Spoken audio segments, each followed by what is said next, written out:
آپ کا اس کے حوالے سے کیا موقف ہے؟ میرا موقف لینے سے پہلے میرا خیال ہے آپ لوگوں کو آلریڈی میڈیا کے ذریعے پتہ چل چکا ہے یہ کتنا فراڈیا نوسر باز قسم کا انسان ہے، لیکن میں اس ویڈیو کے ذریعے ان کو میسج دوں گا کہ اب حالات اتنے سازگار نہیں رہے بابوں کے لیے یہاں پہ، کیونکہ نوجوان نسل جو ہے وہ کافی زیادہ ایجوکیٹ ہو چکی ہے، دنیاوی تعلیم کی برکت سے بھی، ہماری ویڈیوز کی برکت سے بھی۔ اسی لیے آپ دیکھیں کہ میں نے ابھی تک کوئی ویڈیو کسی بھی صحافی کی یا میڈیا اینکر پرسن کی اس کے حق میں نہیں دیکھی۔ میں تو ایک ریلیجس پلیٹ فارم سے ہوں، تو میں تو اس کے وہ والے اسپیکٹس کے اوپر ڈسکشن کروں گا جو دین سے تعلق رکھتے ہیں، باقی اس کا اپنا کریکٹر وہ جانے اور اس کے اللہ کا معاملہ ہے۔ لیکن عام لوگوں کے لیے چونکہ یہ چیز بھی اہمیت کی حامل ہوتی ہے، اس لیے میں نے اس کا ذکر کیا۔ میں اس کی تفصیلات نہیں بتاؤں گا کہ وہ کدھر سے کیوں نکلا، وہ آپ یوٹیوب کے اوپر جا کے دیکھ لیں کہ ایک ویڈیوز موجود ہے۔ میں جو اس کا ایک دینی پہلو ہے نا، کہ وہ جو طریقہ علاج جس کو وہ پروموٹ کرنے کی کوشش کر رہے ہیں، اس کے اوپر ڈسکشن کر سکتا ہوں کہ اس طرح کا کوئی بھی طریقہ علاج اس پلانٹ ارتھ کے اوپر ایگزسٹ نہیں کرتا جو یہ سب کچھ کر دے کہ کوئی دم ڈال کے کسی گونگے یا بہرے کو قوت گویائی یا سماعت کی قوت عطا کر دے۔ امپاسبل ہے اس دنیا کے اندر، اور یہ میں اب کی بات نہیں کر رہا، قیامت تک کے لیے امپاسبل ہے۔ کوئی طریقہ علاج ایسا ہے نہیں ہے جس طریقے سے وہ کر رہے ہیں۔ ہاں یہ ہو سکتا ہے کہ فزیکلی کسی کی زبان جو ہے وہ صحیح طریقے سے اس کی ڈیولپمنٹ نہیں ہوئی ہے، تالو کے ساتھ جڑا ہوا ہے، اوپر والا تالو نچلے کے ساتھ، اور آپ سرجری کے ذریعے کریں تو وہ طریقہ علاج ہے۔ تو سرجری تو اسٹیبلش طریقہ علاج ہے، اور وہ ایک ڈس آرڈر کو آپ اوور کم کرتے ہیں۔ جس طرح کسی شخص کو کوئی پھوڑا یا پھنسی ہے، اس پہ آپ نشتر چلا کے اس کی پھر مرم پٹی کریں، تو صدیوں سے یہ طریقہ علاج ہے۔ یہ اللہ تعالیٰ نے طریقہ علاج دیا ہے انسانوں کو۔ بڑے بڑے جو طریقہ علاج ہیں وہ 5 ہی ہیں۔ نمبر 1 جو اس وقت زیادہ اسٹیبلش ہے ایلوپیتھی ہے، نمبر 2 ہومیوپیتھک علاج ہے، اور نمبر 3 ہربل ہے، اور نمبر 4 سرجری ہے۔ سرجری کو لوگ ایلوپیتھک کے کھاتے میں ڈالتے ہیں، سرجری الگ سے ایک علاج ہے۔ ایلوپیتھک بھی جہاں پہ فیل ہو جاتا ہے وہاں سے سرجری شروع ہوتی ہے۔ مثلاً اگر کسی کا بائی پاس ہونا ہے تو وہ ایلوپیتھک تو نہیں کر سکتا، نہ ہومیوپیتھک علاج ہو سکتا ہے، سرجری کے ذریعے ہوگا۔ ختنہ ہونا ہے کسی بچے کا، کوئی بزرگ پھونک مار کے نہیں کر سکتا۔ ہاں یہ روحانی آپریشن کرتے ہیں نا، کہتے ہیں جی ہم نے روحانی طور پہ جو ہے وہ دل کا علاج کر دیا، گردوں کا علاج کر دیا، فلاں چیز کا علاج کر دیا۔ کسی نو مولود بچے کا ختنہ کوئی بزرگ کر کے بتائے نا، بغیر بلیڈ مارے۔ ویسے تو ان سے پہلے سٹامپ پیپر لکھوانا چاہیے کہ اگر یہ ختنہ نہ ہوا تو اسی بلیڈ کے ساتھ ڈیش ڈیش ڈیش کر دیں گے آپ کو۔ تو کوئی بھی بزرگ تیار نہیں ہوگا خطرہ کرنے کے لیے روحانی طور پر، سب فراڈ چل رہے ہیں۔ تو یہ 4 بڑے جو علاج میں نے آپ کو بتائے، اور 5واں اگر کوئی ہے تو وہ جھاڑ پھونک ہے، سنت اذکار کے ساتھ دم ڈالنا۔ لیکن وہ دم میں بھی یہ والے کام نہیں ہوتے ہیں، وہ زیادہ تر جو شیاطین کے ایشوز ہیں، جادو کے ایشوز ہیں، ان چیزوں کو ایڈریس کیا جاتا ہے۔ وہ طریقہ علاج ایک الگ سے ہے، ہم اسے مانتے ہیں اگر اس میں شرکی الفاظ نہ ہو۔ لیکن ان 5 طریقوں کے علاوہ کوئی اور طریقہ کہتا ہے جی میں قرآن پاک کی آیات پڑھ کے کسی کو پھونک ماروں اس کے کان میں تو وہ سننا شروع کر دے، یا اس کے منہ میں تھوک ڈال دوں تو اس کی زبان چلنا شروع ہو جائے، یہ سب کچھ فراڈ ہوتا ہے۔ بیسیکلی جتنے لوگ آپ کو وہاں پہ نظر آ رہے ہوتے ہیں زیادہ تر ان کے اپنے لوگ ہوتے ہیں، پری پلان پورا یہ سلسلہ چل رہا ہوتا ہے۔ اگر آپ کو یقین نہیں آتا نا تو آپ انٹرنیشنل جو بڑے بڑے اس طرح کے فراڈی ہیں، میں ان کو فراڈی نہیں سمجھتا، کیونکہ وہ illusion کہتے ہیں، اپنی نظر کا دھوکہ کہتے ہیں اس طرح کی چیزوں کو۔ وہ بھی یہ کلیم نہیں کرتے ہیں کہ ہم جو ہیں وہ کوئی طریقہ علاج کیے ہوئے ہیں یا ہمارے پاس کوئی جادو ہے، بالکل کلیم نہیں کرتے۔ ڈیوڈ کاپرفیلڈ ہوا میں اڑ کے بتاتا ہے، پانی پہ چل کے بتاتا ہے، انسان کے 2 ٹکڑے کر کے پھر جوڑتا ہے، دیواریں چین میں سے دیوار کے اندر سے ایک طرف سے انٹر ہوتے ہیں، دوسری طرف سے باہر نکل جاتا ہے۔ اسٹیچو آف لبرٹی امریکہ کا وہ غائب کر دیتا ہے۔ بوئنگ جہاز، ٹرینیں اتنی بڑی بڑی یوں کر کے وہ پردہ ڈالتے ہیں، وہ پھر ہٹاتے ہیں تو غائب ہو جاتے ہیں، اور وہاں پہ لوگ کھڑے ہوئے کلیپنگ کر رہے ہوتے ہیں۔ وہ سب لوگ اس کے ساتھی ہوتے ہیں، اس ٹیم کا حصہ ہوتے ہیں جو مل کے آپ کے ساتھ پرینک کر رہے ہوتے ہیں، اور وہ سارا کیمرے کا کمال ہوتا ہے۔ لیکن اس کو میں فراڈیا اس لیے نہیں کہتا کہ وہ کہتا ہے کہ میں illusion کر رہا ہوں، میں نظر بندی کر رہا ہوں۔ وہ یہ نہیں کہہ رہا کہ میں نے کوئی ایسی کرامت، کوئی معجزہ، کوئی میں نے ایسے جادو کا کوئی ٹرک حاصل کر لی ہے جس کے ذریعے میں یہ سارے کام کر رہا ہوں. لیکن یہ تو بڑے غلط غلط دعوے کر رہے ہیں.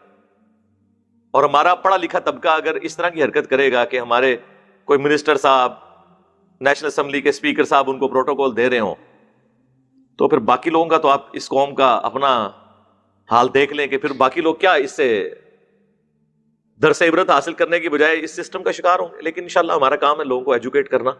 کافی حد تک لوگ ایجوکیٹ ہیں، اور بابوں کے اوپر بڑا برا وقت ہے. اور اب یہ جو برا وقت آیا ہے نا، یہ ریورس نہیں ہونا، کیونکہ زمانہ جاہلیت جب ختم ہوتا ہے نا پھر دوبارہ جاہلیت آتی نہیں وہاں پہ. یہ ہو سکتا ہے کہ علم کے حوالے سے غلوب ہو جائے، ریورس نہیں لگتا. یہاں پہ بھی جو اب یہ ایجوکیشن لوگوں میں آئی ہے، اب ان کا کوئی دال گلنی نہیں ہے. تو یہ 5 طریقہ علاج، ایلوپیتھک، ہومیوپیتھک، سرجری، ہربل، یہ جڑی بوٹیوں کے ذریعے ہوتا ہے، اور 5واں جھاڑ پھونک. اس کے علاوہ اگر کوئی کلیم کرتا ہے تو آپ سمجھ لیں وہ فراڈ ہی ہے. علاج کروانے کو ہم یعنی اسلام کا حصہ سمجھتے ہیں. ہم وہ جو فنیٹک قسم کے صوفیاء ہے جن کا یہ دعویٰ ہے کہ جی وہ جس حالت میں بھی اللہ رکھے اسی طریقے سے رہیں، جوئیں پڑی ہیں تو پڑی رہیں، بیمار ہیں تو بیمار ہی رہیں، اور پھر حضرت ایوب علیہ السلام کی طرف ایک جھوٹی روایت منسوب کرتے ہیں جو کسی حدیث کی کتاب میں بھی نہیں ہے کہ جی ان کے جسم میں کیڑے پڑ گئے اور کوئی کیڑا نیچے گرتا تھا وہ اسے اٹھا کے اوپر رکھ لیتے تھے. ان کی بیماری کا ذکر تو قرآن میں ہے. یہ آگے جو آپ نے صفرے لگا لگا کے باتیں کی ہیں یہ تو بالکل جھوٹ ہے. اس طرح کی تو کوئی بات نہیں ہے. ہم علاج کو مانتے ہیں. صحیح بخاری کے اندر حدیث موجود ہے کہ شفا 3 چیزوں کے اندر ہے. نمبر 1 کپنگ کروانے میں، یہ پچھنے لگوانے، اور وہ بھی کوئی صحیح بندے سے لگوانا ہے آپ نے، یہ نہ الٹا آپ بیماری لے کے آ جائیں. نمبر 2 شہد میں، وہ تو سورۃ النحل میں آیا ہے کہ شہد کے اندر شفا اللہ تعالی نے رکھی ہے. اور نمبر 3 آپ صلی اللہ علیہ وآلہ وسلم نے فرمایا داغ لگوانے میں. جب کبھی کہیں پہ خون کی رگ کٹ جائے نا، خون رک نہ رہا ہو، تو پھر گرم کر کے پرانے زمانے میں نا وہاں پہ وہ چھری یا نیزے کی جو نوک ہے، جو لوہے کا حصہ جو بھی ہے، وہ گرم کر کے لگاتے تھے. اب تو الیکٹریکلی داغ دیا جاتا ہے. آپ دیکھتے ہیں کتنے بڑے بڑے آپریشن ہو رہے ہوتے ہیں، ان میں اب خون کی ضرورت ہی نہیں پڑتی. ایک زمانہ تھا لوگ کہتے تھے اینی بوتلیں ارینج کرو جی، بائی پاس دا آپریشن ہو رہا ہے. اب نہیں وہ بوتلیں ارینج ہوتی ہیں. ایسی ادویات بھی آ گئی ہیں، پلس وہ داغ دے دیتے ہیں، پھر وہ خون وہاں سے رگوں سے آگے نہیں چلتا. لیکن اس کے بارے میں آپ نے فرمایا میں اپنی امت کو اس سے منع کرتا ہوں. لیکن یہ منع کرنا آپ کا حرمت کے درجے میں نہیں ہے. آپ یہ دیکھیں افغانستان میں بھی وہ چوروں کے ہاتھ جب کاٹتے ہیں نا، تو وہ کاٹنے کے فوراً بعد ہی گرم کڑاہے کے اندر داخل کرتے ہیں. وہ داغنے کے ہی ایکویلنٹ ہوتا ہے تاکہ وہ وہاں سے روسٹ ہو جائے اور پھر مزید خون نہ نکلے. یہ طریقہ علاج ہے. تو داغنا جسے پسند نہیں کیا گیا اسے بھی نبی علیہ السلام نے اجازت دی ہے کہ یہ حلال کے درجے میں ہے. ایز اے لاسٹ ریزارٹ آپ اس سے علاج کروا سکتے.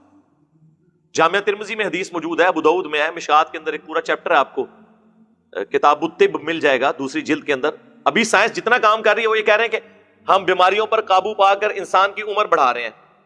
جاپان میں اس وقت بھی آلموسٹ 55,000 لوگ ایسے ہیں جن کی عمریں 100 سے زیادہ ہیں. یہ ہمارے ملک میں جو 100 والے ملتے ہیں زیادہ تر جعلی ہیں. ان بیچاروں کو اپنی عمروں کا پتہ ہی نہیں ہوتا. تو لوگ کہہ رہے ہوتے ہیں 130 سال دی اماں ہیں، اور 130 دی نہیں ہوتی بیچاری. اور ہمارا تو لیونگ سٹینڈرڈ ایسا ہے کہ 40 سال کی عمر میں 70 سال کا بندہ نظر آنا شروع ہو جاتا ہے. اور جو میڈیکل عمر اندر کی ہے وہ تو شاید 100 سال ہو چکی ہوئی ہوتی ہے. یہ جو اس قسم کی غذائیں ہوٹلوں سے کھا کھا کے، تو میدا جو ہے وہ بچے کی عمر تو ہوتی 20 سال اور میدے کی عمر 40 سال ہو چکی ہوتی ہے، کیونکہ وہ اتنا ڈس آرڈر اس میں آ چکا ہوتا. بڑھاپے کے علاوہ کوئی ایسی بیماری نہیں جس کی اللہ نے شفا پیدا نہ کی ہو. بخاری اور مسلم دونوں میں کلونجی کے بارے میں ہے کہ موت کے علاوہ ہر مرض کی شفا اس کے اندر موجود ہے. طب نبوی جو آپ کو اکثر نظر آ رہی ہوتی ہے نا، اکثر اس میں جعلی روایتیں ہیں. نبی علیہ السلام کا ان سے کوئی لینا دینا نہیں. اسٹیرائڈز آپ کو کھلا رہے ہوتے ہیں وقتی طور پہ علاج، اور پھر پرماننٹلی آپ کے گردے فیل.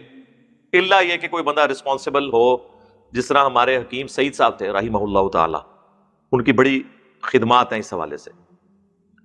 تو اس طرح کا کوئی بندہ ہو جو واقعی اس طرح کے علاج کو جانتا ہو. پھر اس علم کے اندر کافی کنجوسی بھی ہوئی ہے، اس لیے اس طریقے سے ٹرانسفر نہیں ہوا یہ والا علم. بہرحال یہ کوئی علم نہیں ہے کہ آپ کسی کے کان میں پھونک ماریں یا اس کی زبان پہ پھونک مارے اور چل پڑے. وہ سب ڈرامہ باز سامنے وہیں پہ سارے وہ لوگ ہوتے ہیں. اکثر پاکستان میں کتنے لوگ پکڑے گئے جو یہ کام کرتے رہے، جب ان کو مارا ہے تو انہوں نے مانا کہ وہ پہلے سے ہی ان کی آنکھیں تھیں اور وہ اندھے بنے ہوئے تھے، تو ہاتھ پھیرا ہے تو آنکھیں وہ آ گئی ہیں. اس طریقے سے میرے بھائی یہ معجزات اس طرح کے ہم مانتے ہیں. یہ ٹرمنالوجیز بھی آپ سمجھ لیں. یہ 4 بڑی ٹرمنالوجیز ہوتی ہیں. ایک ہے معجزہ، عقل کو عاجز کر دینے والی چیز، میریکل جسے انگلش میں کہتے ہیں. عربی میں قرآن حکیم کے اندر تو معجزے کا لفظ نہیں آیا، اس کے لیے لفظ ہے آیاتن، آیات، نشانیاں، سائنس.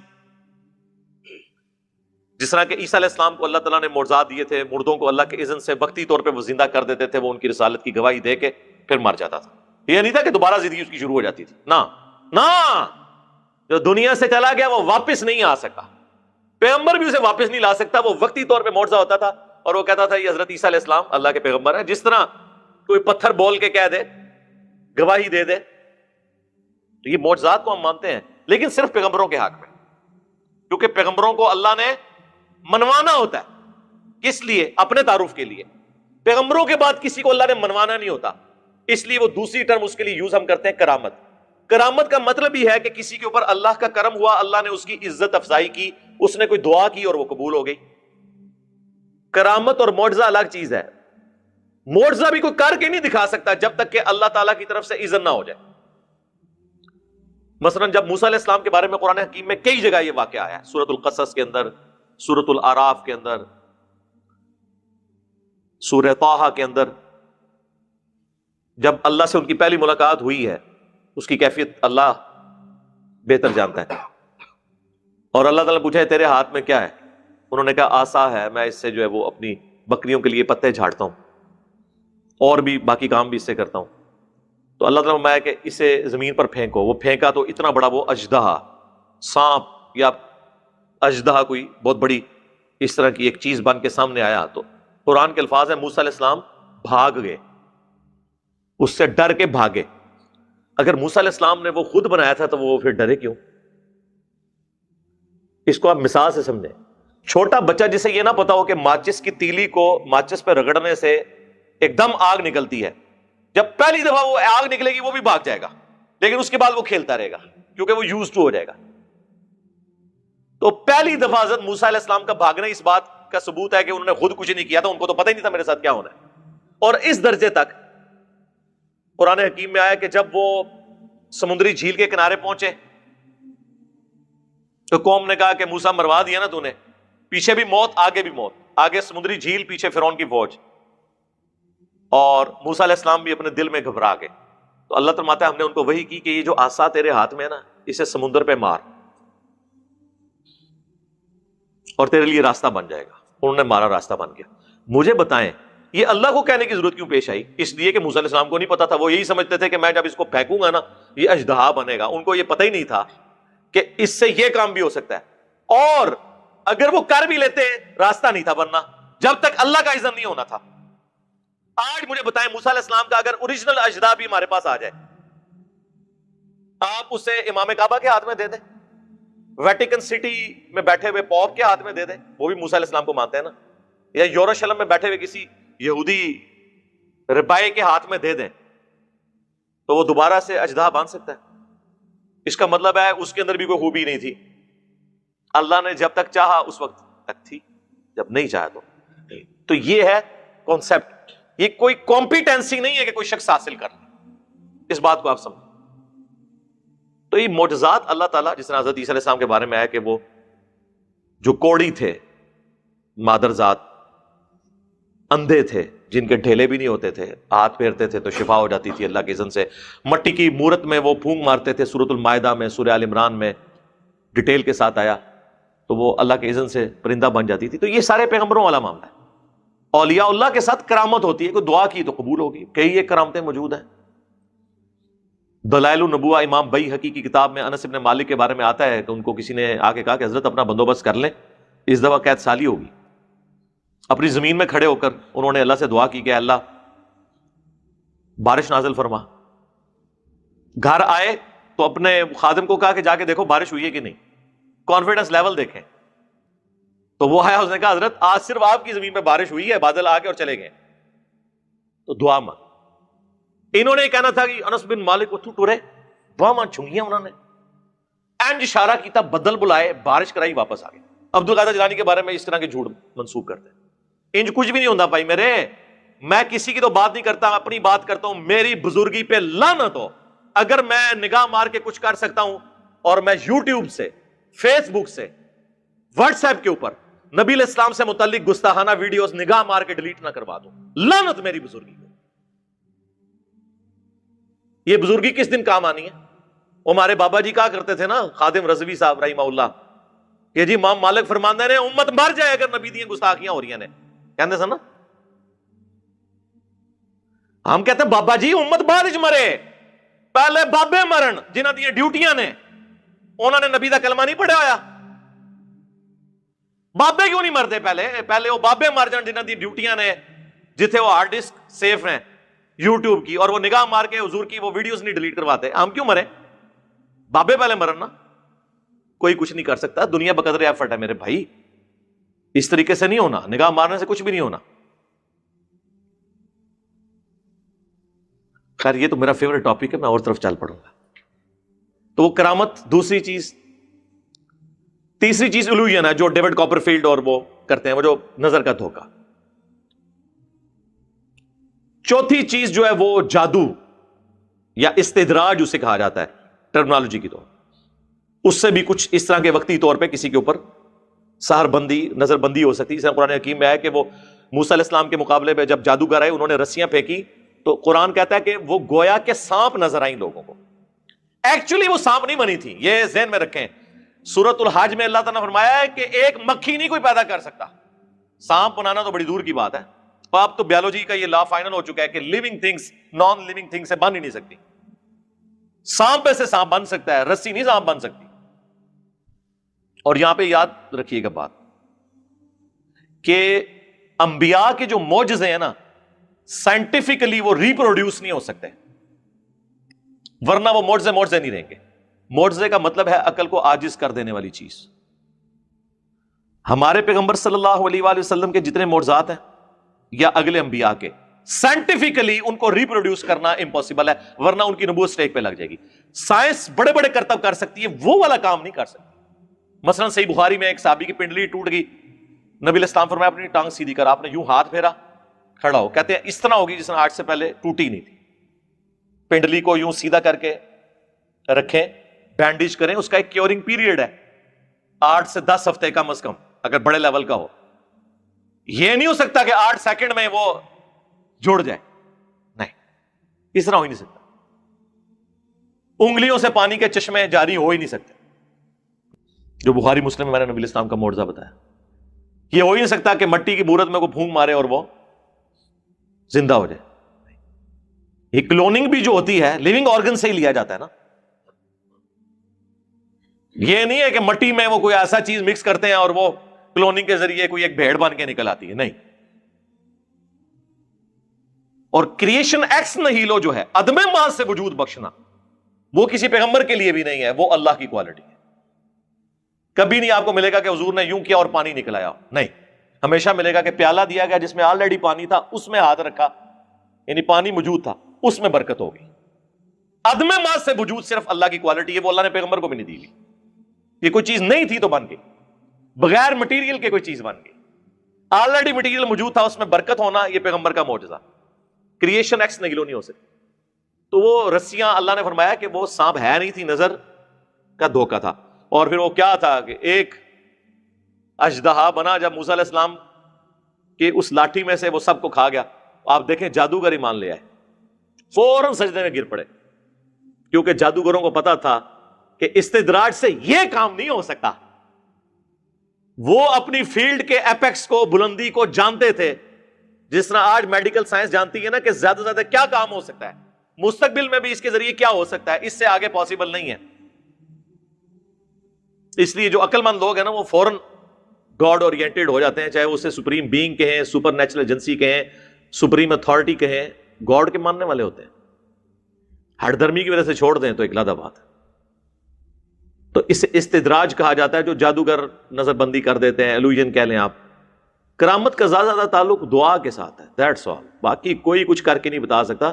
اگر میرے بھائی یہ سب کچھ ہوتا تو صحابہ کرام جنگوں کی تکلیفیں اٹھاتے، بیڑی بیرے بناتے جنگیں کرنے کے لیے. بابے تو سمندروں پہ بسم اللہ پڑھ کے چلتے ہیں، اور صحابہ کرام جو ہے وہ بیڑی بیڑے تیار کر رہے ہیں حضرت عثمان کے دور میں. وہ کہانیاں کرانی بند کرو. بحر ظلمات میں دوڑا دیے گھوڑے ہم نے. وہ بحر ظلمات میں دوڑا دیے گھوڑے ہم نے سے مراد یہ نہیں ہے کہ گھوڑے اس پہ چلنا شروع ہو گئے تھے. یعنی مسلمان جب فتوحات کرتے ہوئے سمندر کے کنارے پہنچے تو انہوں نے آنر کے طور پہ سمندر کے اندر بھی تھوڑا سا گھوڑا چلایا آگے تک، جس میں لوگ چلے جاتے ہیں نا پیدل، اور کہا کہ اللہ دیکھ تیرے لیے ہم نے اتنی فتوحات کی ہیں کہ اب زمین ختم ہوگی، سمندر آ گیا، اگر مزید زمین باقی ہوتی تو ہم تیرے لیے وہ بھی فتح کر لیتے. ایک آنر کے طور پہ، جیسے وہ ایک کھلاڑی جب کوئی جیتتا ہے تو اپنی یوں بنیان اتار کے سائڈ پہ دے دیتے ہیں، پھینک دیتے ہیں، وہ خوشی کا اظہار کرتے ہیں. تو مسلمان جب سمندر کے کنارے پہنچے انہوں نے کہا واہ ساری زمین ہم نے اس ایریے کی فتح کر لی ہے. پھر خوشی کے طور پر گھوڑا بھی پانی کے اندر تھوڑا سا لے گئے کہ یا اللہ دیکھ تیری زمین تو ختم ہو گئی ہے، ہم تو آج بھی تیرے لیے قربانی کرنے کے لیے تیار ہیں. اس کے اوپر ڈاکٹر اقبال نے کہا تھا بحر ظلمات میں دوڑا دیے گھوڑے ہم نے، ورنہ ان کی نظر میں ہوتا تو بحر ظلمات میں ترا دیے گھوڑے ہم نے، تیرتے ہوئے آگے گئے ہیں. سب کہانی ہے جی. بزرگ ہوتے جناب چلتے سن جناب، تو جناب گھوڑے دے تھلے سوم بھی خشک ہوندے سن. ہن کتنے نے بزرگ ریٹائر ہو گئے نے. کوئی پاکستان کا پل نہیں جس کے اوپر انہوں نے کلیم نہ کیا ہو جی بم پڑتے سن. اب انہی سارے مزارات کے اوپر خودکش حملے کر کے دہشت گردوں نے بم پھاڑے، کوئی پکڑا نہیں گیا. وہ جی حکم ربی ہے. کعبے بھی تو کرین ڈگی ہے نا. کعبے میں کرین گرنے سے پہلے بھی بہت واقعات ہوئے ہیں. کعبے کی اللہ نے گارنٹی کب لی ہے؟ کوئی حفاظت نہیں اس طرح کی ہونی ایکسٹرا آرڈنری. ہم نے کرنی ہے حفاظت. امت کا کام ہے کہ گستاخیاں ہو رہی ہیں تو وہ اس کے حوالے سے کوئی لائے عمل تیار کرے. تو امت کے وہ بابے جو کہتے ہیں ہم یوں کر دیتے ہیں تو کرو نا جی. اللہ کی طرفوں آرڈر نہیں ہے. اچھا اللہ یہ کہہ رہا ہے کہ گستاخیاں کراؤ. اللہ کی طرفوں تو آرڈر ہے کہ آپ نے اپنے پیغمبر کے لیے النبی اولا بالمؤمنین من انفسہم وازواجہ امہاتہم، نبی مومنین کی جانوں سے بڑھ کر ان پر حق رکھتے ہیں، اور نبی کی بیویاں امت کی مائیں ہیں. آرڈر تو پہلے کا ہوا ہے کہ اپنی جان بھی دے دینی ہے نبی کے لیے. خالی نعرے نہیں، حرمت رسول پر جان بھی قربان ہے، غلامی رسول میں موت بھی قبول ہے. اور تیلی لگاتے ہیں لوگوں کی گاڑیوں کو، لوگوں کے موٹر بائکس کو. اپنی موٹر سائیکل نو آگ لا کے کہنا اور وہ ٹینکی کھول کے نہ آگ لائیو مر جاؤ گے. ہاں موٹر سائیکل نو آگ لانے کا طریقہ ہے دوروں ہی پائی جی کوئی شاید سٹو. ٹینکی کھولی تو وہ تو اتنا بڑا پیٹرول بم ہے پھٹ جائے گا، شہید ہو جاؤ گے. واقعی موت قبول ہو جائے گی تھوڑی، لیکن شہادت کو نہیں جو قبول ہونی، خودکشی ہے. سارے یہ فراڈیے اس قسم کے جو ہے وہ مارکیٹ کے اندر ہیں. تو میں کہتا ہوں خدا کے لیے یہ اس طرح کے قرآن پاک کے جو واقعات ہیں وہ اور ہیں. تخت بلقیس کا واقعہ لے آتے ہیں، پتہ نہیں وہ اب جن تھا، فرشتہ تھا، یا وقت کا کوئی اور پیغمبر تھا. اس زمانے میں تو ایک سے زیادہ پیغمبر بھی ہوتے تھے جس کو اللہ تعالیٰ نے کیپیبلٹی دی ہوئی تھی. اگر آپ سمجھتے ہیں اس طرح کی چیزیں ٹرانسفر ہوئی ہیں تو کرو نا، کر کے دسو. ایک نگاہ مارو نا، اور رشیا کا سارا تیل جو ہے زمین کے اندر وہ پاکستان میں آ جائے، سعودیہ کا سارا تیل ادھر آ جائے. کرو نا نگاہ مار کے. تخت غائب کیتا ہے نا، وہ ایک ایکسٹراڈنری واقعہ. اور دیکھیں اس کے بعد بھی حضرت سلیمان علیہ السلام نے اس بندے کی کوئی تعریف نہیں کی، کہا ھذا من فضل ربی، یہ میرے رب کا فضل ہے تاکہ مجھے آزمائے کہ میں اس کا شکر گزار بندہ بنتا ہوں یا نہیں. کہ وہ معجزے کی کیٹیگری میں فال کرتا ہے. اور انبیاء کو منوانا اللہ نے اپنے ذمہ لیا ہوا ہے. انبیاء کے بعد کوئی کچھ کر کے نہیں دکھا سکتا، نیور. زیادہ سے زیادہ دعا ہوگی اور وہ پوری ہو جائے اللہ کی مرضی، اس کو آپ کرامت کہیں گے. وہ کسی کی بھی پوری ہو سکتی ہے، کسی غیر مسلم کی بھی ہو سکتی ہے. یہ جتنی جدید سائنٹیفک ڈسکوریز ہیں وہ اللہ تعالیٰ نے زیادہ تر تو غیر مسلموں کے ذریعے ہوئی ہیں. جدید جو ہے، قدیم ٹھیک ہے ہماری کنٹریبیوشن ہے. یہ زمین کے نیچے تیل کس رحمت اللہ علیہ نے دریافت کیا ہے؟ آج سے آلموسٹ 200-250 سال پہلے. یہ پنسلوینیا امریکن سٹیٹ ہے جس میں پہلا تیل کا کنواں نکلا تھا. اور آپ کے بزرگ تو پچھلے 1000 سال سے کلیم کر رہے ہیں جی نگاہ چکتے سن عرش مولا تھے، تھلے نگاہ مارتے سن 7 زمینوں پار ہو جاتے سن، تیل بھی کراس. یہ جو بخاری مسلم میں جس تیل کا ذکر ملتا ہے نا، وہ دیے میں جلانے والا، وہ کھانے والا تیل ہوتا تھا. وہ اس وقت کھانے کے لیے بھی استعمال ہوتا تھا، سرسوں کا تیل، اور ہنڈیا میں بھی، یا زیتون کا تیل. یہ مٹی کا تیل یا پیٹرول یا ڈیزل، یہ تو 200-250 سال پہلے وہ بھی وہ کنواں موجود ہے. ہم نے کئی دفعہ اپنے ویڈیوز میں اس کی تصویر بھی لگائی ہے. ایڈون، اتنی مٹھی داڑھی ماشاءاللہ ان کی ہے، کرسچن سنجے انہوں نے بزرگ پھر سر ایڈون نو تسی بس ٹریناں روک دے رہے ہو. او جی انجن چھالا ماردا سی، بزرگاں نے ٹرین نہیں کے جانتے. وہ ٹرین بنا کیوں نہیں لئی کسی بزرگ نے؟ ہوں بنا کے دسو، ہوں تے بنی ہے نا، اینو کاپی کر کے دسو. میں تو دعوے سے کہتا ہوں جن کو انہوں نے بزرگ کلیم کیا آپ ان سے نماز سنیں نا تو ان میں سے اکثر کو نماز بھی نہیں آتی. تجوید کے ساتھ میں نہیں کہہ رہا, ویسے ہی سنا دیں. سنت اذکار سنیں, کوئی نہیں آتے. تو یہ جو کچھ یہ کر رہا ہے نا, یہ فراڈ ہے, اس طرح کوئی نہیں ہونا. اس کے لیے طریقہ ہے کہ سول سوسائٹی کے سامنے پروڈیوس کرے نہ کرے, کر کے بتائے, بھاگ جائے گا. سب فراڈ ہو رہا ہے, اس طریقے سے کچھ بھی نہیں ہوتا. ورنہ میں نے کہا ہے کہ ٹھیک ہے کوئی بغیر بلیڈ لگائے خطرہ کر کے بتائے کسی نومولود بچے کا, اور پھر ہم اس سے پہلے یہ ایگریمنٹ لیں گے کہ اگر خطرہ نہ ہویا تو اسی بلیڈ نال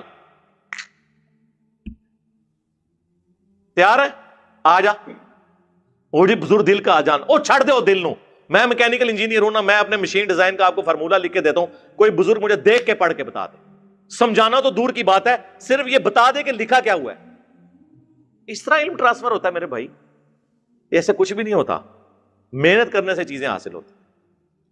اور ہماری قوم بھی دیکھیں نا, ایسے ایسے بیوقوف لوگ اب بھی موجود ہیں جو ان چیزوں کے پیچھے پڑے ہوئے ہیں. اللہ کے بندو, اللہ سے ڈر جاؤ. کن چیزوں کے پیچھے پڑے ہوئے ہو؟ آپ کے نبی علیہ السلام نے آپ کو شیاطین سے بچنے کے لیے, جادو سے بچنے کے لیے, اس طرح کے معاملات میں سنت اذکار آپ کو تعلیم کیے ہیں. تو آپ ان اذکار کو پڑھ کے اس کے ذریعے کریں. بخاری مسلم دونوں میں حدیث ہے, اللہ کے محبوب صلی اللہ علیہ وآلہ وسلم رات کو سونے سے پہلے آخری 3 صورتیں, 3 پناہ دینے والی صورتیں, قل هو اللہ احد, قل اعوذ برب الفلق, اور قل اعوذ برب الناس, 3 دفعہ پڑھ کے اپنے ہاتھوں پہ پھونک کے پورے جسم پہ جہاں تک ہاتھ پہنچتا تھا ملتے تھے. ابو داؤد ترمذی میں حدیث ہے کہ یہ 3 صورتیں تمہیں ہر چیز سے کفایت کر دیں. سنت اذکار صبح و شام کے 2 جلد کے اندر, تو وہ آپ ڈاؤن لوڈ کریں, حدیث کی کتاب آ رہے, اذکار کارڈ آپ کریں. ہم نے تو اب ایک مختصر 5 اذکار کارڈ والا بھی ایک کارڈ, اورنج کارڈ بھی پرنٹ کروایا ہے, فری دیتے ہیں سب کو. PDF اس کا رکھا ہے ہماری ویب سائٹ کے اوپر. لیکن یہ اذکار اس وقت تک کارآمد ہے جب تک کہ یہ ساری چیزیں ناگہانی آفتوں کے لیے. اگر آپ اس کو پڑھنے کے بعد اپنے اوپر خود چیز طاری کریں گے نا تو اللہ کے فضل نہیں بچن لگے. یعنی کوئی کہے جی میں یہ دعا پڑھ کے تو ساکٹ میں 2 انگلیاں دے دوں تو میں بچ جاؤں, انشاءاللہ نہیں بچن لگے. جنازہ ہی پڑھیں گے تھوڑا, یا جا کے کوبرے کے منہ میں جا کے ہاتھ دے دوں, نہیں. وہ آپ نے اپنے اوپر خود تقدیر غالب. ناگہانی آفات کے لیے اس طرح کی چیزیں نہیں ٹلتی, ذہن میں رکھیے گا. لوگ یہ سمجھتے ہیں کہ جی اب میں جو مرضی کروں آپ کو, وہ بھی ایک کہ جی وہ جی منازعے کے دوران جی ایک مسلمان نے جی زہر کا پیالہ پی لیا ہے, وہ گلاس کے اندر, جی وہ عیسائیوں سے مناظرہ جیت گیا ہے. وہ خدا دا نہ دے, زہر تو بہت خطرناک چیز ہے, کوئی مجھے تیزاب تھوڑا سا پی کے بتائے اور بچ جائے. زہر کا تو تھوڑے عرصے بعد اثر کا پتہ چلنا ہے نا, اور یہ پتہ بھی نہیں ہے. تیزاب میں دیاں گا جناب, اپنے سامنے پلانا, آؤ کیڑا جنا ہے بزرگ بنتا ہے, تیزاب پی کے دسے, اپنی گارنٹی ہوتے. اس طرح کو بچتا ہے, سب فراڈ چیز ہے. اور آپ کو پتا ہے بخاری مسلم دونوں میں حدیث ہے, جس نے زہر پی کے خودکشی کی یا پیٹ میں چھرا گھونپ کر, وہ نبی علیہ السلام نے ایک ایک چیز گنوائی. تو قیامت والے دن آگ میں وہ جلے گا دوزخ کی, اور اس میں وہی عذاب مسلط ہوگا, چھرا دے دیا جائے گا, بار بار خودکشی کرتا رہے گا, پھر مرے گا, پھر زندہ ہوگا. اس کے اوپر امام بخاری نے باب باندھا ہے کہ زہر والی چیز کھانا حرام ہے اسلام میں. اور یہ کہتے ہیں جی خالد ابن ولید نے بسم اللہ پڑھ کے تو زہر والا وہ پی لیا تھا. امام بخاری بتا رہے ہیں حدیث کی روشنی میں کہ زہر والا اس طرح کی چیز پینا حرام ہے. جی یہ آپ دیکھ لیں, یہ کہتے ہیں زہر پی لیا, وہ کتنے زہر پی کے دسو ساڑھے سامنے, آؤ میڈیا تے کرو. انٹرنیشنل میڈیا کو ہم بلاتے ہیں, BBC کو, CNN کو, جیو کو, ARY کو, دنیا TV والوں کو بلاتے ہیں. آپ پبلکلی کریں اور ساروں کو اپنا مرید کر لیں. لیکن وہ پبلک آپ کی نہیں ہونی چاہیے جس طرح وہ ڈیوڈ کاپر فیلڈ اور کرس اینجلس لے کے بیٹھا ہوا ہوتا ہے. نیوٹرل پبلک ہو, لگ پتا جائے گا, ایک اڑاتے ہیں میدان. تو اب مجھے بتائیں, اگر صحابہ کرام علیہم رضوان زہر آلود کھانا کھا لیں اور شہید ہو جائیں, اللہ کے نبی بھی زبان پہ رکھیں اور آپ کی رگیں وہ کاٹے, تب بابے شاہی کوئی نہیں. ان میں بولا کہ نہ بولا, ہاں. اور جڑے سمجھنا سی بڑی شہ وہاں زہر تیار کرنے تو اپنے ہاتھی دیاں گا. تو آج وہ جڑا بابا ہے او جی وہ چڑیا اڑ لیتی ہے تو بزرگ کیوں نہیں اڑ سکتے؟ سر چڑیا تو اڑتی بھی ہم نے دیکھی ہے, بزرگوں کو بھی C-130 میں سوار کرتے ہیں, ٹھیک ہے جی, اور جا کے 10,000 فٹ نہیں 1,000 فٹ کی بلندی سے نا انج کر کے تھنوں کھولنے سائیں آپ لینڈ کرن گے آخرت کہتے ہیں نا جی, سائیں آپ سامن گے, وہ اپنے آپ سامن خدا کے لیے. وہ چڑیا کو اللہ نے ڈومین دیا ہے، اس کی وجہ سے اشرف المخلوقات اگر کوئی شخص ہے تو اس کا یہ مطلب تو نہیں کہ وہ چڑیا کی طرح اڑ سکے، وہ تو ہم ہر انسان چڑیا سے بہتر ہے. تو یہ مرید ان کے اڑ کے بتائے نا، پیر تو اڑ نہیں سکتے تو مرید بھی اڑ کے بتائے نا. ان کو تو ہم کاکپٹ پہ بٹھا دیں نا پہلی دفعہ، اور ان کے مریدوں کو ساتھ سوار کریں نا کہ سائیں جڑے نے خود لینڈ کران کے جہاز، کوئی ان کا مرید بھی نہ جہاز میں بیٹھنے کے لیے تیار ہو. اس طرح ہوتا ہے. ویل مچھلی 1.5 گھنٹے تک اپنا سانس روک لیتی ہے سمندر کے نیچے، 1.5 گھنٹہ. اے بزرگ کوئی منونا آدھا گھنٹہ ہی روک کے 10 دفعے، 15 منٹ، چلو 15 منٹ، 5 منٹ ہی کوئی بزرگ سمندر تھلے سے انسار روک کے 10 دے تو پھر ویل مچھلی افضل ہوگی بزرگوں سے. ظاہر ہے اس قسم کا انہوں نے بتایا. ہاتھی پاؤں مار کے زمین پہ 40 کلومیٹر دور تک دوسرے ہاتھی سے کمیونیکیٹ کرتا ہے. بابا دیوار کے پیچھے کمیونیکیٹ کر کے بتا دے. خدا کے لیے اللہ نے ہر چیز کو مختلف کوالٹیز دی ہوئی ہیں. ان کوالٹیز سے کسی کی بزرگی میں فرق نہیں پڑتا. انسان کو اللہ نے ایک چیز ایسی دی ہے جو اسے ممتاز کرتی ہے، اس کی عقل ہے. ایک بیل کے سامنے دوسرا بیل ذبح ہوتا ہے نا، اور اگر بیلوں کو یہ پتا چل جائے کہ میری بھی باری آنی ہے تو وہ چھڑا کے بھاگ جائیں، لیکن ان کو عقل نہیں ہے. وہ بس ان کی جو انسٹنکٹ ہے نا اس کے اوپر وہ کام کرتے ہیں، جو اللہ نے ان کو ایک ڈیٹم لیول کی جتنی سمجھ دی ہے بس اس سے زیادہ نہیں وہ کر سکتے. انسان تو پہلے سوچ لیتا ہے، پھر میرے ورگا بندہ ہوئے سونگ کے اسی دس دینا ایک کام پان لگے نے تو انہوں نے کیا کام پایا انہوں نے پچھلے آنے. تو یہ عقل ہے نا، اسی کی وجہ سے اللہ تعالیٰ نے انسان کو ممتاز کیا. وَلَا تَقْفُ مَا لَيْسَ لَكَ بِهِ عِلْمٌ إِنَّ السَّمْعَ وَالْبَصَرَ وَالْفُؤَادَ كُلُّ أُولَٰئِكَ كَانَ عَنْهُ مسئولا. اے انسان کسی چیز کی پیروی اس وقت تک مت کر جب تک کہ تیرے پاس علم نہ آ جائے، بے شک کان، آنکھ اور عقل اس کے بارے میں تم سے پوچھا جائے گا. سورہ بنی اسرائیل آیت نمبر 36. 9th کمانڈ ہے 10 کمانڈمنٹس جو قرآن میں آیا ہے، قرآنک ورژن آف 10 کمانڈمنٹس. اسلام کبھی نہیں مانے گا کہ گھر کی منڈیر پہ کوا بیٹھا ہو تو مہمان کے آنے کی نوید ہے، جوتی پہ جوتی چڑھ دے تو سفر لکھا ہوا ہے، یا ایک گائے یا بیل ہے اس نے ایک سینگ پہ زمین اٹھائی ہوئی ہے، جب وہ تھک کے دوسرے پہ اٹھاتی ہے تو زلزلہ آتا ہے. نہیں، نہ اسلام مانتا ہے نہ سائنس مانتا. علم دو ہی ہے، ریویلڈ نالج قرآن و سنت کا علم جو وحی کے ذریعے آیا پیغمبروں کے ذریعے، یا acquired knowledge the knowledge obtained through observations and experiments science کا علم. اسلام کسی تیسرے علم کو مانتا ہی نہیں ہے، یا ریویلڈ نالج ہوگا یا ایکوائرڈ نالج. یہ ٹاپک تو بہت زیادہ ہے، وہ بات کہاں سے کہاں نکل گئی. میں نے چونکہ فی البدی گفتگو کرنی ہوتی ہے، میں نے کوئی اس طرح وہ پوائنٹس بنا کے وہ رٹے تو نہیں مار کے کرنے ہوتے ہیں، صرف آپ کو بتانا ہے کہ عرض کیا ہے کہ مرنے سے پہلے اے مسلمان کر لیں اس پہ غور، کتابوں کا خدا اور ہے، بابوں کا خدا اور. بابے بھی اسی اللہ کو مانتے ہیں لیکن وہ کوالٹیز نہیں جو کتابوں میں آئی ہیں. کہنے کو تو دی سب کا اسلام ہے، لیکن کتابوں کا جہاں اور ہے، بابوں کا جہاں اور. اور جب یہ آپ کبھی غور کریں گے نا میرے بھائی تو آپ کے اندر سے آواز نکلے گی کیا کہ نہ میں بابی نہ میں بابی، میں ہوں مسلم علمی کتابی. اور جب آپ یہ دعوت لے کے لوگوں میں جائیں گے تو آپ دیکھیں گے کیا ہوگا، فرقوں کی دکانیں بند، the damage has been done. اور میں حکومت سے بھی ریکویسٹ کروں گا کہ اس کو پکڑ کے جیل میں دے. یہ تو چیف جسٹس کو نوٹس لینا چاہیے نا کہ عوام کو یہ اس طرح بنانے کے لیے بیوقوف یہاں پہ آ گئے ہیں. پاکستان کا قرضہ اتارو، اور جی وہ مسلح چکیا سونے دی کانا ہی کانا، ہوں کتنے نے کہانیاں لیتے لوگوں سے چندے ہیں اور کہتے ہیں جی وہ جی سونے کی کانیں نکل آئیں. سب فراڈ ہے. ان چیزوں کو آپ معجزات کے ساتھ کمپیئر نہ کریں. میں نے آج اس لیے آپ کو فرق بتایا. کوئی شخص پھر ہمارے بارے میں یہ کلیم نہ کرے کہ ہم انبیاء کے معجزات نہیں مانتے. ہم مانتے ہیں، لیکن انبیاء کو اللہ نے بنوانا ہوتا ہے. انبیاء کے بعد سب لوگ فالوور ہوتے ہیں، ان کو منوانا نہیں ہوتا، انہوں نے ماننا ہوتا ہے. وَمَا كَانَ اللَّهُ لِيُطْلِعَكُمْ عَلَى الْغَيْبِ سورہ آل عمران آیت نمبر 179. اللہ کی تو شان ہی نہیں ہے کہ تمہیں غیب پر اطلاع دے. وَلَٰكِنَّ اللَّهَ يَجْتَبِي مِن رُّسُلِهِ مَن يَشَاءُ بلکہ اللہ چاہتا ہے اپنے رسولوں میں سے جسے چن لیتا ہے. اور پھر اللہ تعالیٰ نے فرمایا ایمان لاؤ اللہ اور اس کے رسولوں کے اوپر. تمہارا کام اللہ اور اس کے رسولوں پہ ایمان لانا ہے. تم فالوورز ہو، صرف پیغمبروں کو میں نے منوانا ہے. دنیا پہ دین کے کسٹوڈین اللہ کے ریپریزنٹیٹو بندے پیغمبر ہیں. ہمیں نبیوں والا دین چاہیے، بابوں والا دین نہیں، کتابوں والا دین. اور صرف وہ بابے ہمیں قابل قبول ہیں جو ہمیں کتابوں والا دین بتائیں، جو آسمان سے نازل ہوا ہے قرآن اور سنت کی شکل میں. تو یہ ہے اصل میں ہمارا بابوں سے ذاتی جھگڑا کوئی نہیں ہے. یہ بنیادی فرق ہے کہ ہم اس دین کو مانتے ہیں جو اس شخصیت پہ نازل ہوا جس کی قبر مدینے میں ہے صلی اللہ علیہ وآلہ وسلم. صلاۃ بر محمد وآل محمد. اللہم صلی علی محمد وعلی آل محمد. صلو علی الحبیب. اللہم صلی علی محمد وعلی آل محمد واصحاب محمد اجمعین الی یوم الدین. آمین.